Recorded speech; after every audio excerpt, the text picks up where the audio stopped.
Hello, YouTube. Welcome back to the Good Game Nation channel where we bring you everything TCG. My name is Sam, and I am here with Zach. Say hello. What's up, guys? All right, we're here with part two of our tournament analysis. We are here with the top eight through the top number one. It is the big 100-man tournament they had in Taiwan, and we're gonna just jump right into it, guys. If you haven't seen that first video, pause this one. I'm gonna link the first one right there. I think it's right there, and come back and check out this one. All right. The next deck, beginning top eight, is a Crocodile leader. We had a Crocodile leader earlier. They look pretty similar. I see a lot of the same cards, but there are some strong differences. It's a lot of pacifistas, man.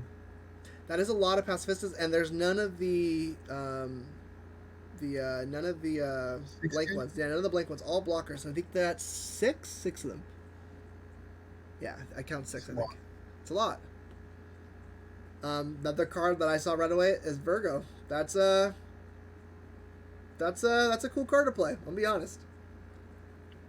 I do like the addition of the gecko we were talking about it off stream. Mm-hmm. I think that card warrants play in a deck that plays Warlords. Even if you're just playing a one of, I think if you have the space, I think you play the one because it it allows your Mihawks to be a 2K for free. The other list wasn't playing Mihawk. I went back and looked at it, so that might be the reason there's no Mori on that one. We have a ton of event cards in this one. 4 Love Beams seems like a lot to me. 4 Spadas has been every blue deck. That's been the best card. Overheat's a card we like, and only half of us like Sobbles. Yeah, Sobbles and what's that other one that I despise? Cutlass. I'm Cutlass, glad yeah. it's not in this list. Again, we're seeing Dofi again. That's a card I wasn't very high on. I might have to give it another chance.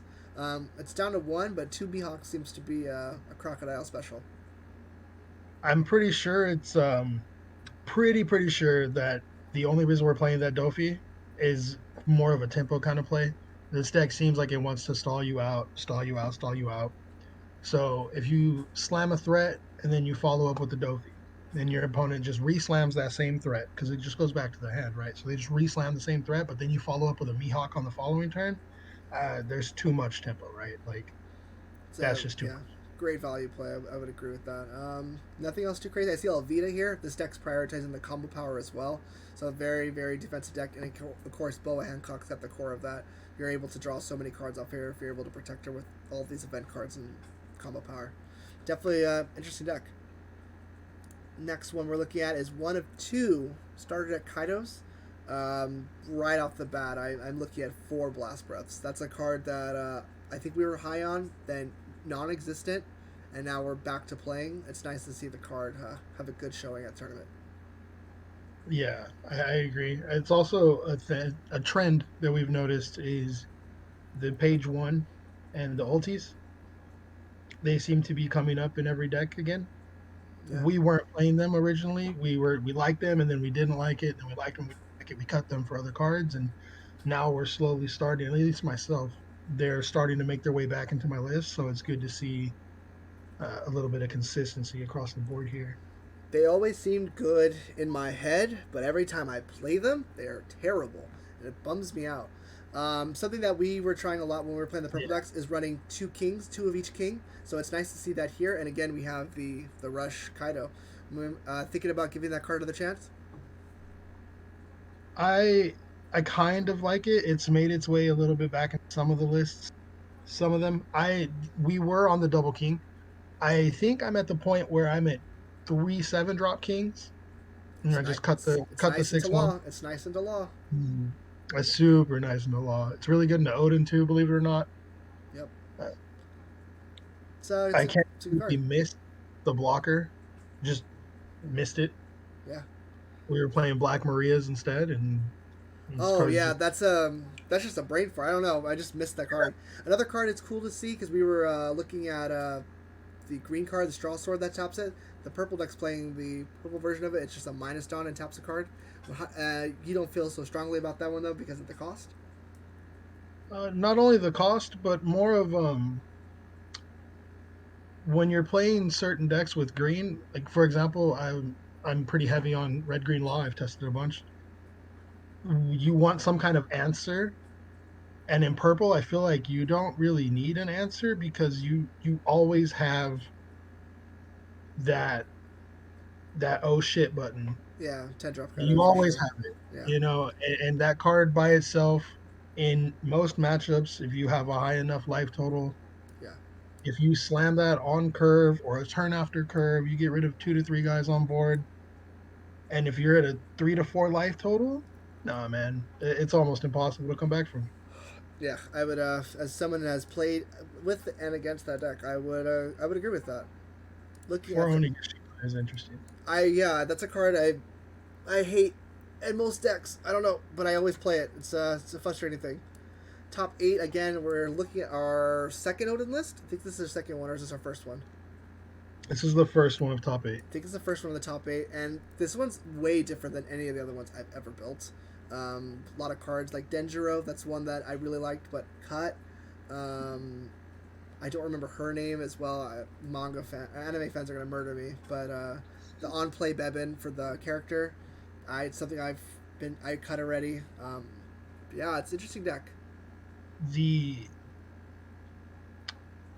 the counts don't make a lot of sense to me. It feels like this particular version of the deck doesn't flow very well together, but obviously the pilot made some stuff happen because he's in top 8. Absolutely. And like I said, I would love to talk to them. I would love to pick their brain because they're just like very low red scabbards, and No dog. no dog, no Ashura, and you have very little Kinemon targets, which is something that I wonder about. I don't know if I would play for Kinemon in this current list. He's also playing Samurai. The one drop with the 0 power, she has a lot of strength with You Can Be a Samurai. That's an easy card you can tap after it's on play. Um, but yeah, I don't think I have anything else. I like the 2 Yamato. That's something that I've been trying to work in as well. I'm gonna go to the next one, and we're at the second Kaido, the last of the bottom of the top 8. This Kaido and the other one have a lot of similarities, but then again, a lot of differences. And right away, we have to go to the Black Maria and Basil Hawkins. Ugh. I'm very confused by the Maria. That's a card that we've read because I read it once. I was like, oh, I don't really like that card. Then I read it again because we were doing this video, and again, I don't really like that card. I just don't like it in general. I think the original thought process behind it was you needed to slam some stuff on the board when we were testing originally. So it was just a vanilla 5K at that point. Cuz you just you're never going to use that effect, right? Like it just feels like you're never going to use that effect. So that card seems out of place. Basil, we mentioned off stream, we do like if our main focus is protect the castle, hit 10 drop Kaido, which doesn't seem to be the main focus here since we're looking at three of the rush Kaidos and only 2 of the other ones. I think I would be more for this if it was flipped around. Yeah. Again, for Onigashima, Um, what else stands out here to you? The Jack. we have the hand drop jack. That's a card we've definitely been higher on. Definitely after more and more testing, we've been big fan of it. So yeah, that's it's nice to see that make it in the top 8 as well. I really do like that Jack a lot. Same thing with the Drake. That's another card we've been playing with a lot in testing, and it's been making our list at 2 to 4 counts easy. Something we do see here we didn't see in the others is the extra card that it's -2 Dawn, right? It's -2 Dawn plus, is it 2K and draw a card? Yeah, I think that's the card. It might be 4K, but I'm pretty sure it's 2K. I think the cost for that card is very high when you could just play Blast Breath. Um, we're valuing that draw. That's the only difference here. Um, yeah, and I think Queen's just more efficient draw. It's -1, draw 2, pitch yeah. 1. This is It, -2 for 1. I guess with Onigashima, you -1 for 1. Yeah, if you want to look at it late that game is way. definitely a better card. I would probably say that as well. Yeah. Next deck, we're finally into the top 4. We are looking at another Kid list. Shocker. Kid has been very big in this tournament. Red Green in general, on their own and as a duo, have been the strong contenders in this tournament. A lot of aggressive decks. Um, Dominated most of it yeah, actually. dominated. I don't think I see anything different here except Repel. So Scalpel's a card we talked about, and Repel is the bigger version of it. It costs 2, and it does 4K plus, and then you untap 1 mana still. It's Well, interesting. the one of blocker kid. It's pretty nice. It's I don't know why you would play that versus the 8 drop though. I think I'd rather see an extra 8 drop, but Yeah. The eight tweaks drop their own. just the eight drop gives you more. It lets you play something for free as well. Lets you play maybe the other kid, the promo kid, which is another card I'm a huge fan of in this deck. That those two kids combined is just very good together. A lot of defense too. Again, no blocker law. Very interesting. Not seeing that at all in this in the top 16. That is true. We haven't seen Mm-mm. not one. Not a single one. Not even the green law either. Very interesting. Next list we're gonna look at is another Oden list, and we set it Good off. list. We set it off. I think this is going to be the very basis from Oden decks for building for the future. I think this is a good starting point, and tweaking from here as a good call. It's the first time I've seen it. It was off a couple minutes ago. I looked at the one I had. I'm off maybe like 5 cards. We're so close. Very good. It has a ton of good synergy. You have a lot of good offensive options with good defensive options. It's the first time we've seen blocker law right here. A lot of the 3 drops make this deck work. You play Kid, lets you play a 3 drop. You play Kinemon, lets you play a 3 drop. You play Law, you switch out it and play another 3 drop. Ton of ways to get these cards on board. Yeah, we value that law quite a lot. It's pretty good. Um, It's pretty good. and again, it's a heavy focus. This isn't your typical Odin list. This is your more well-rounded Odin list, I would say.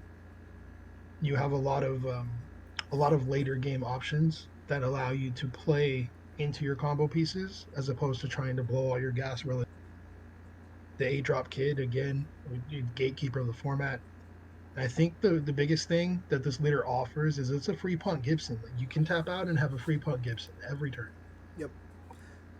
And Pump Gibson's a card. If you ever were in our early Untap matches, we were definitely not in favor for. We hated it, but it's definitely rising our list the more and more we play, especially with Odin leader, especially with the Odin leader. Very good list. If you're looking for an Odin deck, I would definitely start here. Next one, we are looking at the runner-up the tournament. It is Red Green Law. He has 10 of the really pretty Dawn cards. The first thing I saw. They're again very heavy, and another again we see the combo law that what you put in towards the top of the leaderboard. So maybe they found the niche. Everybody realized the card is correct, especially in this deck when you can bounce something to play the law, then bounce something else to play something else. You can recycle the combo power in your hand. You can recycle Nami's. You can recycle the Zoro swings. You can recycle. There's just this is a very good deck. This is a very good deck list. My list is a few cards off. Maybe I want to say eight, about 8 to 10 cards off. It's a lot of cards. My counts are. It's mainly because I cut a couple counts. Like I'm not playing 4 of the Strike Luffy. I'm not playing 4 of the Rush Luffy. You Yeah, know. I think when you play the deck, those are cuts you can make because you're protecting them so often, you're switching them out so often that you Yeah. don't necessarily need for. They don't have a ton of good hand value either because they have no combo power. Same thing for the Zoro. I would I like to value see the Usopp. Usopp in here. That's just me. Usopp is so good into green purple. Maybe they just had foresight that they weren't going to see a lot of or purple red or blue purple. And Radical Beam with that Sanji and a 4 life leader. You said it earlier. Too good of a combo Yes, not to play. I So agree. so when you're making this list, those are cards to keep in mind. They're definitely cards that we've had success with. And the champion. We talked about a little bit. There's not a lot to say about this list actually. All 4 counts with 2 paradise. He said, "I'm gonna draw Kit. I'm gonna play Kit. I'm gonna win." Yeah, it's the win con. He said we're gonna get to this kid, and you have to deal with it. And then if you deal with it, I'm gonna play it one more time, and then you have to deal with it again. And then God forbid I play it a third time. So it's gonna on top of having everything else, right? You have kid into killer to clear the board, kid into blockers, kid into anything, and then always having access to once you play kid once, as long as you defend it the first turn, you're gonna have so much to work with on the following turn that it's wraps. Yeah. It's really difficult to come back from that point. Yeah, totally. I think something that I was looking at is like I don't see a primary offensive option. Usually when I play the kit, I have the promo kit for double attack or maybe a Yamato, just something to like an ace in the hole almost, like offensively. This deck doesn't have that, so the ace in the hole for me is probably the leader. He's maximizing the efficiency of the leader, attacking a couple extra turns, a couple extra times a turn, just to put extra damage in because the deck is definitely very defensive. So taking extra life here and there is definitely very key, and I think the leader helps with that. I think it's that in tandem with Drakes. the Yeah, drakes, Drakes. giving your leader the extra boost, Absolutely. swinging twice. That's who you're standing as well with that lot. I'd imagine it's got to be those Drakes, and that would be the winner of the 100-man plus tournament over in Taiwan. Let us know what you thought of those decks. If there's anything that stuck out with you, let us know in the comments below. Which deck are you guys trying at Untap right now? Please let us know in the comments. We're very excited to talk competitive One Piece with you guys. The deck that I liked out of those for sure, it has to be the Crocodile. I don't know if it's just blue in general that has me excited again, but that Crocodile list is quite interesting. Yeah, I like the croc list. Probably because we haven't had Success. a lot of success with blue, so seeing it do well is uh, refreshing. It's a bummer I didn't see a Dofi. I'm a huge prior of it, but I'm assuming later in the formats we'll start to see that guy pop up. I think we're still A little too early. not exactly there yet. Definitely an aggressive tournament. We saw mostly aggressive decks. Even the purple decks we saw, I would consider them very hyper aggressive with the rush Kaido and the blow the board Kaido. Very aggressive decks. Multi And page one. ulti page one, yeah, a bunch of swarm. Very aggressive decks. And that would do it for us here at Good Game Nation. Again, let us know what you thought, and we'll see you in the next one, guys.